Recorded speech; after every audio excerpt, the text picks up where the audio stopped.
اعوذ باللہ من الشیطان الرجیم بسم اللہ الرحمن الرحیم۔ اربوں خربوں درود و سلام حضرت محمد مصطفیٰ صلی اللہ علیہ وآلہ وسلم پر اور آپ کی آل پر۔ دا نالج فیکٹری کے ساتھیوں، السلام علیکم ورحمۃ اللہ وبرکاتہ۔ باجوہ صاحب، میں کسی عمران خان کو نہیں جانتا، مجھے بس اتنا پتا ہے کہ پاکستان اور سعودی عرب کے درمیان تعلقات خراب ہونے کی اصل وجہ سامنے آ گئی ہے۔ آج یہ کس نے کہا، اس کے متعلق ہم ویڈیو میں بات کریں گے۔ ویڈیو اینڈ تک لازمی دیکھیں، لیکن ویڈیو شروع ہونے سے پہلے آپ نئے آنے والے معزز ساتھیوں سے گزارش ہے کہ ہمارا چینل سبسکرائب کریں، ساتھ ہی بیل آئیکن کو پریس کریں تاکہ آنے والی ہر نئی علمی اور دلچسپ ویڈیو آپ تک بآسانی پہنچ سکے۔ ناظرین کرام، پاکستان اور سعودی عرب کے تعلقات بہت گہرے اور ہم جہت ہیں۔ سعودی عرب کو مسلم دنیا میں ایک خاص امتیاز حاصل ہے کہ وہاں مکہ اور مدینہ ہیں اور سعودی حکمران ان مقدس مقامات کے وارث ہیں۔ اس بات کا کوئی مسلمان نظر انداز نہیں کر سکتا۔ سعودی عرب اور پاکستان کے درمیان تعلقات کی ایک تاریخ ہے۔ شاید اتنے قریبی تعلقات ہمارے کسی اور ملک کے ساتھ نہیں رہے۔ پاکستان پر جب بھی برا وقت آیا اور بدقسمتی سے وہ کئی بار آیا، سعودی عرب نے ہمیشہ پاکستان کی مالی مدد کی۔ اس کے علاوہ سفارتی سطح پر بھی سعودی عرب ہمارے ساتھ ہی رہا۔ کوئی ملک پاکستان کو بھی نظر انداز نہیں کر سکتا۔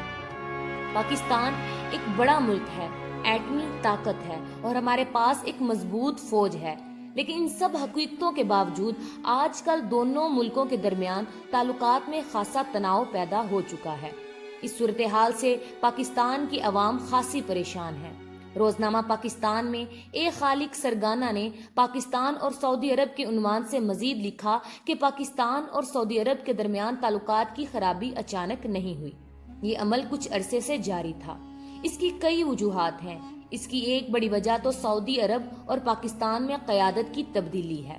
سعودی عرب کے سابق حکمران شاہ فیصل، شاہ خالد اور شاہ عبداللہ بہت تجربہ کار لوگ تھے اور پاکستان کے بارے میں بہت مثبت خیالات کے حامی تھے۔ یہ شاہ فیصل ہی تھے جن کی وجہ سے پاکستان میں اسلامی سربراہی کانفرنس کا انعقاد ممکن ہوا۔ اس کے بعد کتنے عرب سربراہوں نے پاکستان کا دورہ کیا ہے۔ اب سعودی قیادت میں ایک بنیادی تبدیلی آئی ہے۔ اب نوجوان سعودی قیادت کے پاس عالمی امور کا وہ تجربہ نہیں۔ اتفاق سے ہمارے ہاں بھی کچھ تجربے کا کچھ فقدان ہے، لیکن صرف قیادت کی تبدیلی ہی تعلقات کی خرابی کی وجہ نہیں ہے، بلکہ بدلتے ہوئے عالمی حالات بھی اس صورتحال پر گہرا اثر رکھتے ہیں۔ دو ملکوں کے درمیان تعلقات میں اتار چڑھاؤ کوئی انوکھی بات نہیں، لیکن ہم پاکستانی بہت جذباتی قوم ہیں۔ ہم ذرا سی تبدیلی سے پریشان ہو جاتے ہیں۔ پاکستان اور سعودی عرب کے درمیان دوستی کئی فیکٹر اثر انداز ہو رہے ہیں اور ہوتے ہیں۔ یمن کے معاملے پر ہم نے اپنے قومی مفاد کو ترجیح دی اور سعودی عرب کی خواہش پر فوج نہیں بھیجی۔ پھر ایران کے ساتھ ہمارے تعلقات بھی سعودی عرب تعلقات پر اثر انداز ہوتے ہیں۔ اس کے علاوہ عالمی سیاست میں امریکہ کا کردار بھی ایک اہم فیکٹر ہے۔ بھارت ایک بڑا ملک ہے، اس کے ساتھ عرب ممالک کے کافی مفادات وابستہ ہیں۔ بھارت اور سعودی عرب کے درمیان تجارتی حجم 33 ارب ڈالر ہے، جبکہ پاکستان کے ساتھ سعودی تجارت 3.5 ارب ڈالر ہے۔ بھارت میں سعودی عرب اور متحدہ عرب امارات نے بڑی بھاری سرمایہ کاری کی ہوئی ہے۔ ہمارا معاملہ یہ ہے کہ ہم ہمیشہ سعودی عرب سے قرضہ لیتے ہیں اور پھر 22 لاکھ پاکستانی سعودی عرب میں ملازم ہیں، 15 لاکھ کے قریب عرب امارات میں ملازم ہیں۔ یہ پاکستانی ہر سال ہمیں تقریباً 9 ارب ڈالر زر مبادلہ بھیجتے ہیں۔ ہمارے وزیر خارجہ شاہ محمود قریشی اگرچہ منجے ہوئے سیاستدان ہیں، انہوں نے دوسری دفعہ وزارت خارجہ قلمدان سنبھالا، لیکن شاید انہوں نے کچھ جذباتی بیان دیا۔ پہلی بات تو یہ کہ کیا OIC کے وزرائے خارجہ کے اجلاس سے کشمیر کا مسئلہ حل ہو جانا تھا؟ ایسا بالکل نہیں ہے۔ ہم نے سلامتی کونسل کا اجلاس بھی بلا کر دیکھ لیا ہے، صورتحال میں کوئی فرق نہیں پڑا۔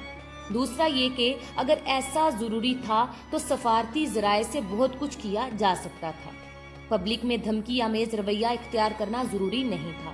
اب اس صورتحال کا ایک اور پہلو بھی بڑا افسوسناک ہے۔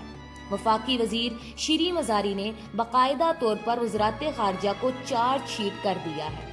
انہوں نے کہا ہے کہ وزارت خارجہ بری طرح فیل ہوئی ہے، بلکہ انہوں نے کشمیر کا کیس بگاڑا ہے۔ پھر انہوں نے طنز کیا ہے کہ فارن آفس والے صرف کلف والی شلوار اور 3 پیس سوٹ تک محدود ہیں۔ قریشی صاحب پر الزام لگایا کہ حالانکہ 3 پیس سوٹ کے معاملے میں تو خورشید محمود قصوری مشہور تھے، انہوں نے نام تو نہیں لیا، لیکن کلف والی شلوار سے پتہ چلتا ہے کہ اشارہ شاہ محمود قریشی کی طرف تھا۔ پھر ایک اور وفاقی وزیر گنڈا پور نے تو یہاں تک کہا ہے کہ دفتر خارجہ میں بھارت کے ایجنٹس کا قبضہ ہے۔ اب یہ بڑی عجیب بات ہے کہ کابینہ کا ایک بینچ پر نہیں ہے، وفاقی وزراء اپنی حکومت کی پالیسیوں سے علل اعلان اختلاف کرتے ہیں۔ ناظرین کرام، اس سے حکومت کے بارے میں بڑا برا تاثر پیدا ہوتا ہے۔ حکومت تو ٹیم ورک کا نام ہے۔ اس معاملے میں تو وفاقی وزراء کے وزارت خارجہ کے بارے میں بیانات بہت سنجیدہ معاملہ ہے۔ وزیر اعظم کو اس کا نوٹس لینا چاہیے۔